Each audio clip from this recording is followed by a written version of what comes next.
حضرت ابو کبشہ عمرو بن سعد الانماری رضی اللہ تعالیٰ عنہ سے روایت ہے کہ انہوں نے رسول اللہ صلی اللہ علیہ وسلم کو فرماتے ہوئے سنا کہ میں 3 باتوں پر قسم کھاتا ہوں اور ایک بات تمہیں بتاتا ہوں، اسے یاد رکھو کہ کسی بندے کا مال صدقہ کرنے سے کم نہیں ہوتا، اور جس پر ظلم کیا جائے وہ اس پہ صبر کرے تو اللہ تعالیٰ ضرور اس کی عزت میں اضافہ فرماتا ہے، اور جو شخص مانگنے کا دروازہ کھولتا ہے تو اللہ تعالیٰ اس پر فقر اور محتاجی کا دروازہ کھول دیتا ہے۔ اور ایک بات میں تمہیں بتاتا ہوں، پس اسے یاد رکھو، دنیا میں 4 قسم کے لوگ ہیں۔ ایک وہ بندہ جسے اللہ نے مال اور علم عطا کیا، پھر وہ ان کے بارے میں اللہ سے ڈرتا ہے اور رشتہ داروں سے حسن سلوک کرتا ہے، اور ان میں جو اللہ کا حق ہے اسے پہچانتا ہے، اور یہ شخص جنت کے سب سے افضل درجوں میں ہوگا، بہت اونچا۔ اور وہ بندہ جسے اللہ نے علم تو دیا مگر مال نہیں دیا، بس وہ سچی نیت رکھتا ہے اور کہتا ہے اگر میرے پاس مال ہوتا تو یقیناً میں بھی فلاں آدمی کی طرح عمل کرتا، اور فلاں سے مراد اس کی اوپر والی کیٹیگری ہے کہ جس شخص کو اللہ نے مال اور علم دونوں دیے، بس اس کی نیت یہ ہے تو اس کا اور پہلے شخص کا اجر برابر ہے، وہ بھی درجوں کے اعتبار سے قیامت کے دن بلند ترین درجوں میں ہوگا۔ اور وہ بندہ جسے اللہ نے مال دیا اور علم نہیں دیا، بس وہ بغیر علم کے اندھا دھند طریقے سے خرچ کرتا ہے، اس کے بارے میں نہ اپنے رب سے ڈرتا ہے، نہ رشتہ داروں کے حقوق ادا کرتا ہے، اور نہ اللہ کا کوئی حق اس میں پہچانتا ہے، نہ اللہ کا حق دیتا نہ بندوں کا، تو یہ سب سے بدترین منزلت پر ہے۔ اور وہ بندہ نہیں عطا کیا اس کو اللہ نے مال اور نہ علم، تو وہ کہتا ہے اگر میرے پاس مال ہوتا تو یقیناً میں بھی فلاں آدمی کی طرح عمل کرتا، اور فلاں سے مراد اس کی اوپر والی کیٹیگری ہے جو اپنا مال بے انتظامی سے اندھا دھند خرچ کر رہا ہے، بس اس کی نیت یہ ہے تو ان دونوں کا بوجھ برابر ہے۔ اب آپ یہاں دیکھیے کہ آپ صلی اللہ علیہ وسلم نے ساری دنیا کے لوگوں کو 4 حصوں میں بانٹ دیا۔ ایک وہ جس کے پاس مال بھی ہے اور علم بھی ہے، اور جس کو اللہ یہ 2 نعمتیں دے دے اس کی خوش قسمتی کا تو کیا ٹھکانا۔ وہ کیا کرتا ہے، مال کو اپنے علم کے ساتھ ایسی ایسی جگہوں پہ خرچ کرتا ہے جہاں سے وہ بہترین فائدے اٹھاتا ہے، یعنی درجہ یا اس کا اجر اور ثواب بہترین پاتا ہے۔ یہ بالکل ایسے ہی ہے کہ جیسے آپ دیکھیں ایک بالکل ان پڑھ تاجر ہوتا ہے جو نہ مارکیٹ کو جانتا ہے، نہ تجارت کے اصول قاعدے جانتا ہے، نہ اسے کوئی پتا ہے، اور وہ تجارت کرنے کھڑا ہو جاتا ہے، تو وہ مال کہاں لگائے گا، گواں بیٹھے گا، لاس کر لے گا۔ اور ایک وہ ہے جو پڑھا لکھا تاجر ہے، تجارت سے پہلے اس نے ایک ڈگری کی، یا ڈگری نہیں بھی کی تو ایک تجربہ حاصل کیا ہے، اور وہ مارکیٹ کو بھی جانتا ہے، حالات بھی جانتا ہے بہتر طور پر، اب وہ باقی سب سے آگے نکلتا چلا جائے گا، یعنی اس کا جو پروفٹ ریٹ ہے یا اس کا جو نفع کا اور جو مقام ہے وہ تو بہت آگے، وہ تو تھوڑے ہی عرصے میں بہت کچھ کما جائے گا، کیونکہ اس کو پتا ہے کہ مال کو کہاں لگانا ہے اور کیسے لگانا ہے۔ اس کے برعکس ناسمجھ شخص کچھ بھی نہیں کر سکے گا، مال ضائع کر دے گا۔ جیسے دنیا میں علم والے مال کو بہتر طور پر استعمال کرنا جانتے ہیں، اسی طرح دین کے علم کے ساتھ بھی انسان اپنے مال کی یا منی مینجمنٹ جو ہے اس کی بہترین حسن تدبیر کرتا ہے اور بہترین جگہوں پر خرچ کرتا ہے۔ مثلا بظاہر عام لوگوں کو وہ ایک چھوٹا سا کام نظر آتا ہے، یہ چھوٹی سی نیکی نظر آتی ہے، لیکن اس کے نزدیک وہ بہت بڑی نیکی ہوتی ہے اور وہ سوچ سمجھ کے خرچ کرتا ہے۔ ایسا شخص بعض اوقات چھوٹی چھوٹی نیکیوں سے بھی بہت بڑے درجے پاتا ہے، ذرے سے بھی وہ اجر عظیمہ کماتا ہے، اپنی اچھی نیت کی وجہ سے، اپنے اچھے طریقے کی وجہ سے، سمجھداری کی وجہ سے۔ تو نتیجہ کیا ہوگا، قیامت کے دن وہ اعلیٰ ترین مقام پر ہوگا۔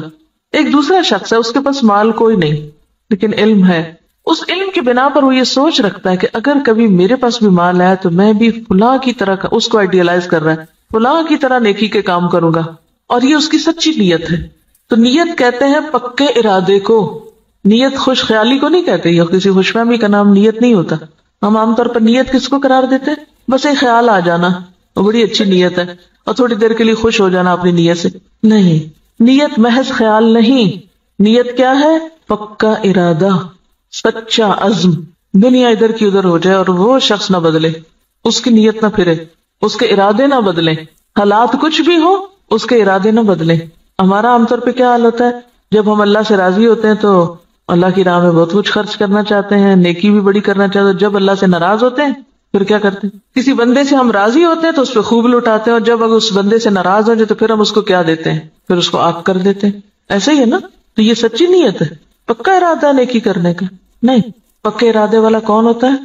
جو کسی کی تعریف، تنقید، حالات کے اچھے یا برے ہونے سے کوئی اثر قبول نہ کرے. جو اس نے نیکی کا ارادہ کیا تھا، ٹھانا تھا، وہ اس پہ جمع رہے کہ میں کسی کی باتوں میں آ کر اپنا کام چھوڑ دوں، کسی کے بہلانے سے، کسی اور دنیا کے حقیر فائدے کی خاطر میں اپنے مشن کو قربان کر دوں. نہیں، وہ احمق و بے وقوف شخص نہیں ہے کہ ایک ہوا کے جھونکے سے ادھر کو اڑ جائے اور دوسرا آیا تو ادھر اڑ جائے. وہ جم کے رہتا ہے اپنے مشن میں، اپنے سوچ میں، اپنے نیکی کا جو ارادہ اس نے کیا اس کو کوئی چیز متزلزل نہیں کرتی. ہمارا حال دیکھیں نا، ہم کئی دفعہ مال خرچ کرنے کا سوچتے ہیں، پھر تھوڑی دیر میں شیطان آ جاتا ہے اور وہ کیا کرتا ہے؟ نیت خراب کر دیتا. ہوتا ہے نا ایسے کہ نہیں ہوتا کبھی آپ کے ساتھ؟ یہ سچی نیت کوئی نہیں ہوتی.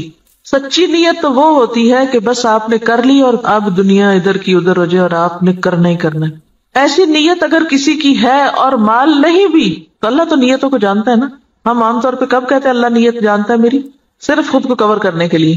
ایسے شخص کو اللہ تعالیٰ بغیر کچھ کیے بھی وہی درجہ دے گا جو ایک کرنے والا کر کے لے رہا ہے. ایسے نیت کی سچائی کی وجہ سے، ارادے کی پختگی کی وجہ سے، خیر پر استقامت کی وجہ سے. تو یہ چیز دین میں بہت ضروری ہے. تیسرا وہ شخص ہے کہ جس کے پاس مال ہے، علم کوئی نہیں. اب یہ الٹ گیا قصہ. پہلے کے پاس علم تھا، مال کوئی نہیں تھا. اب اس کے پاس مال ہے، علم کوئی نہیں. اب وہ کیا ہے؟ بس جدھر اس کی خواہش نفس کہتی ہے، جدھر لوگ کہتے ہیں، جدھر اور لوگ جو کچھ کر رہے ہیں وہ بھی اندھا دھند وہی مال خرچ کرنا شروع کر دیتا ہے، دکھاوے میں، ریاکاری میں اور دنیاوی شہرت کے لیے. اب ظاہر پوچھ ہوگی. آپ کو پتا ہے کہ ابن آدم کے قدم ٹلیں گے نہیں قیامت کے دن جب تک کہ وہ 5 باتوں کو جواب نہ دے دے. اور اس میں سے ایک سوال کیا ہوگا؟ مال کہاں سے کمایا اور کہاں خرچ کیا؟ یہ پوچھا جائے گا. ایسا نہیں ہے کہ بس آپ چھوڑ دیے جائیں گے کہ اللہ میرا مال تھا، میری مرضی. یہ بات نہیں ہے. مال اللہ کی دی ہوئی ایک امانت ہے آپ کے پاس، اس کو اللہ کی مرضی کے مطابق ہی خرچ کرنا ہے. یہ نہیں کہ اگر آپ کو مال مل گیا تو اختیار بھی مل گیا. منمانی کرنے کا اختیار تو نہیں مل جاتا مال ملنے سے. یہ ملتا ہے ویسے ہم نے لیا ہوا ہے. ہم اپنے مال کو خرچ کرتے وقت کیا ذہن میں رکھ کے خرچ کرتے ہیں؟ میرا مال، میری مرضی، کیا مرضی کرو. کوئی سمجھائے بھی تو ہم کیا کہتے ہیں؟ جہاں جی چاہے اڑاؤں. تم کون ہوتے مجھے کچھ کہنے والے؟ میرے پیسے ہیں نا، جو چاہوں کروں. اور وہ اس کی نیت کیا ہے؟ کوئی اس کی نیت نہیں. خاص طور پر جو حدیث کے الفاظ ہیں نا قابل غور ہے. لا یصل فیہ رحمہ ولا یعلم للہ فیہ حقا. نہ رشتہ داروں کو دیتا ہے اور نہ اللہ کا حق پہچانتا ہے، نہ فی سبیل اللہ خرچ کرتا ہے. یہ مالدار شخص قیامت کے دن سب سے بدترین جگہ پر ہوگا کہ جس کو اللہ نے دنیا میں مال تو دیا لیکن اس کے بس کوئی سمجھ نہیں ہے کہ اس نے اس کے ساتھ کرنا کیا ہے. اور چوتھا وہ ہے بدقسمت کہ جس کے پاس ہے بھی کچھ نہیں ہاتھ میں لیکن آئیڈیالائز اس کو کرتا ہے. یہ اس تیسرے شخص کو کہ جو غلط جگہوں پہ مال خرچ کر رہا ہے. عام طور پر ہم لوگ کس کی پیروی کرنا چاہتے ہیں؟ اس شخص کی جس کے پاس مال ہے اور وہ نیکی کے راستے میں خرچ کرتا ہے، یا اس کی جس کے پاس مال ہے اور وہ دکھاووں کے لیے خرچ کرتا ہے؟ انڈیا کا کوئی امیر ترین شخص اور وہ کہتا ہے کہ میں کھانا تو 2 وقت کا کھاؤں گا، لیکن اگر کوئی شخص اعلیٰ تعلیم حاصل کرنے کے لیے وظیفہ چاہے تو اپنے مال میں سے اس پہ خرچ کروں گا. تو یہ ایک ایسی مثال ہے نا کہ اس کے پاس ہے بہت کچھ لیکن وہ صرف ذاتی عیاشی میں نہیں اڑا رہا، وہ اعلیٰ مقاصد میں خرچ کر رہا ہے. اور لوگوں کے لیے ایک مثال یہ بھی، اور ایک وہ شخص ہے کہ جس کے پاس ہے اور وہ محض خواہشات کی تکمیل میں اور ذاتی خوشی میں خرچ کر رہا ہے. تو نتیجہ کیا ہے؟ باقی لوگ بھی اس کو آئیڈیالائز کر رہے ہیں اور وہی کچھ کر رہے ہیں. آج آپ دیکھیں کہ ہمارے معاشرے میں جس طرح نمود و نمائش ہو گئی ہے یا اس کے مظاہر جو نظر آتے ہیں، اس کے پیچھے کیا چیز ہے؟ فضول خرچی کے پیچھے کیا نفسیات ہوتی؟ دکھاوا اور نمود و نمائش کے پیچھے کیا ذاتی بڑائی کا جذبہ کہ لوگ مجھے بڑا مان لیں. تو قیامت کے دن ایسا شخص کہاں ہوگا؟ اخبث المنازل اسفل سافلین، وہ سب سے نیچے ہوگا کیونکہ اس نے اللہ کی نعمت کا غلط استعمال کیا. تو ہم سب کے لیے کیا ضروری ہے کہ ہم اپنے اپنے طریقوں کا جائزہ لیں. کوئی پیسہ خرچ کرنے سے پہلے ذرا رک جائیں اور سوچیں کہاں دے رہے ہیں، کس کو دے رہے ہیں، کیوں دے رہے ہیں، کیا مقصد ہے، کیا نیت ہے، کیا ارادہ ہے. اور اگر مقاصد چھوٹے چھوٹے ہیں، صرف دنیا سامنے ہے تو چھوٹا دل ہے اور چھوٹی جزا ہے. اور اگر دل بڑا ہے، مقاصد بڑے ہیں تو ذات سے بھی کاٹ لیں گے، اپنے آرام سے بھی کاٹ لیں گے اور بڑی جگہ پر انویسٹ کریں گے. صرف زبان کے ذائقے پر ہی خرچ کرتے چلے جانا، صرف دل کے سکون میں لباس پر ہی خرچ کرتے چلے جانا، صرف اپنی ذات ہی کو یا اپنے ہی آرام کو دیکھتے چلے جانا اور دین کے اور اعلیٰ ترین مقاصد کو بھول جانا، تو دنیا میں بھی مسلمانوں کو کس سے دوچار کر رہا ہے. اب دیکھیے، ہم نے بہت اس پر پہلے بھی بات کی تھی کہ ترقی یافتہ قومیں، آپ کو پتا 40% تک ٹیکس ہوتا ہے ان کا، 40 بازوں کا 60% بھی ٹیکس ہوتا ہے، کہ آپ نے 100 روپے کمایا 60 روپے دے دیجئے گورنمنٹ کو، وہ آپ کے لیے سڑکیں بنائے، اسپتال بنائے، ریسرچ سینٹر قائم کرے تاکہ قوم ترقی کرے۔ ہمارا کیا حال ہوتا ہے کہ ہم جتنا بھی کمائیں وہ سارے کا سارا پلٹ کر اپنی جیب میں ڈالیں، گھر ہمارا محل ہو، سڑک اور گلی چاہے ہماری ٹوٹی پھوٹی ہو۔ اسی وجہ سے ہم اس حال میں ہیں کہ ہم بڑے مقاصد میں خرچ نہیں کر سکتے، اپنی ذات کے لیے اور اپنے ہی لیے، اور پھر اپنے اوپر خرچ کرنے کے لیے ایسے ایسے طریقے اختیار کرتے ہیں کہ جس سے اجتماعی فائدہ پیچھے چلا جاتا ہے۔ اب دیکھیے کہ ایک قطرہ جب دریا میں ملتا ہے تو کیا ہو جاتا ہے، وہ کیا کہلاتا ہے؟ دریا کہلاتا ہے، اور جب وہ صرف قطرہ رہتا ہے تو وہ اپنی انفرادیت بھی کھو دیتا ہے، اپنی آئیڈینٹی بھی ختم کر دیتا ہے۔ اگر ہم صرف اپنی ذات کو نمایاں کرتے رہے ختم ہو کے رہ جائیں گے، اور اگر ہم نے یہ سب کچھ اچھے مقاصد کے لیے اپنے آپ کو بھی اور اپنے مال اور اپنے اوقات کو بھی لگایا تو پھر اعلیٰ ترین منازل پا سکتے ہیں۔ یہاں جو بات یاد رکھنے کی ہے، بظاہر تو حدیث بالکل واضح ہے، مطلب صاف ہے، سمجھ میں آنے والا ہے، لیکن عملی طور پہ کیا کرنا ہے؟ ہر شخص اپنے اوپر کچھ نہ کچھ صدقہ لازم کرے، کچھ نہ کچھ کسی کو ضرور دے، چھوٹا ہو یا بڑا، اور دے کے تجربہ کرے کہ یہ بات کس قدر سچی ہے۔ آپ دے کمی نہیں ہوگی، اس سے زیادہ آئے گا۔ نمبر 2، سوچے کس نے آپ پر کوئی ظلم یا زیادتی کی، نہیں یاد آ رہا تو ذرا غور سے یہ ذرا ذہن پہ زور ڈالیں، میرا نہیں خیال زور ڈالنے کی ضرورت، ایسی باتیں تو ہمیں ہر وقت یاد رہتی، کس نے میرے ساتھ کیا زیادتی کی ہوئی، سوچیں کس نے میرے ساتھ کیا ظلم کیا اور میں نے اب تک اس کو معاف نہیں کیا، ان سب کو آج معاف کر دیں، اور اپنے دل سے ان ظلم و زیادتی کے باتوں کو نکال کے دروازہ بند کر دیں، صاف کر دیں، صفائی کر دیں دل کی۔ معاف کرنے کا سب سے بڑا فائدہ صرف انسان کو خود ہوتا ہے، اپنا دل اطمینان میں آ جائے گا، اچھا کوئی بات نہیں، وہ بھی انسان ہے نا، پتہ نہیں اس کی کیا کیا مجبوریاں، اس کو کیا کیا کمی ہے، اس پہ کیا ظلم و زیادتی زندگی میں ہوئی، اس کو کیا کیا محرومی ہوئی، اس کو معلوم نہیں کیسا ماحول ملا، تو اس کو معاف کر دیں۔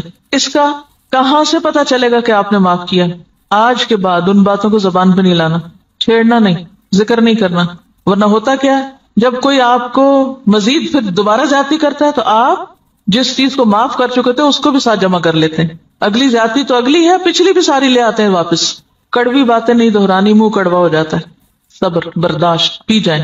یہ صرف آپ کی سوچ کی بات ہے، آپ سوچیں کہ میں نے کر دی اور آپ دیکھیں کہ اللہ آپ کی مدد کرے گا اور ہو جائے گا، کیونکہ میں نے بارہا اس کا تجربہ کیا ہے، بارہا، اور اتنا فائدہ ہوا ہے، میں تو یہ کہتی اللہ میرے حافظے سے بھی نکال دے، میرے پاس وقت نہیں ہے ان باتوں کو یاد کرنے کا۔ اور جو زیادتی کرے اس کے ساتھ احسان، وہ بے رخی کرے، آپ اس کے پاس چلے جائیں۔ ہے مشکل، لیکن نبی صلی اللہ علیہ وسلم نے قسم کھا کے یہ بات فرمائی ہے، اگر آپ کو واقعی آپ کی قسم پر اعتبار ہے، آپ یہ سوچئے مجھے اپنے پیغمبر کی قسم کا اعتبار ہے، اللہ میری عزت میں ضرور اضافہ کرے گا اگر میں دوسرے کو معاف کر دوں گا۔ اور یہاں صرف معاف نہیں کرنے کی بات بلکہ صبر علیہا، کیونکہ جب تک صبر نہ ہو، برداشت نہ ہو، معاف نہیں ہو سکتا۔ معاف کرنے کے لیے اسے پینا پڑتا ہے، جیسے دوائی کا کڑوا گھونٹ پیا جاتا ہے۔ اور اگر آپ یہ نہیں کر سکتے نا، پھر اپنی معافی کی بھی توقع کم کر دیں۔ آپ اگر دوسروں کو نہیں معاف کر سکتے تو مت پھر امید رکھیں کہ آپ کو معاف کیا جائے۔ اگر آپ واقعی چاہتے ہیں کہ اللہ آپ کی عزت میں اضافہ کرے، کیونکہ سارے کام تو آپ اپنی عزت ہی بڑھانے کے لیے کر رہے ہوتے ہیں لیکن الٹے کر رہے ہوتے ہیں، تو جو نسخہ نبی صلی اللہ علیہ وسلم نے بتایا ہے اس کو عمل کر کے ایک دفعہ دیکھیں۔ ہے حوصلے کی بات لیکن کر سکتے ہیں، ایسا نہیں کہ کیا نہیں جا سکتا۔ اگر آپ اپنی جان کے دشمنوں کو معاف کر سکتے ہیں، حمزہ کے قاتل وحشی کو معاف کر سکتے ہیں، ابو سفیان کی بیوی کو معاف کر سکتے ہیں، ہند کو معاف کر سکتے ہیں، کوئی بدلہ نہیں لیتے، کوئی انتقام نہیں لیتے، کوئی جرمانہ نہیں لیتے، تو وہی لوگ تو پھر آگے جا کے دین کی خدمت اور دین کی عزت کا ذریعہ بنتے ہیں۔ یہ عمل کا وقت ہے۔ اور تیسری چیز، لوگوں سے توقع ہٹا دیں، لوگوں کے سامنے ہاتھ نہ پھیلائیں، لوگوں کا بھروسہ چھوڑ کے اللہ پہ بھروسہ کریں، اللہ کی طرف توجہ کریں، کیونکہ جب انسان لوگوں کے سامنے ہاتھ پھیلانے لگتا ہے، لوگوں پہ توقع رکھنے لگتا ہے، تو نتیجہ کیا نکلتا ہے؟ صرف مایوسی ہوتی، صرف حسرتیں ہی جنم لیتی، لوگوں سے استغنا برتے ہیں۔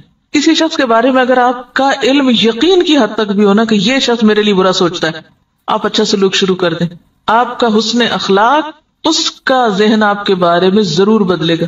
لیکن اگر آپ دوسری طرح معاملہ کرتے رہیں، دو چار تانے دے کے، دو چار پچھلی باتیں یاد کرا کے،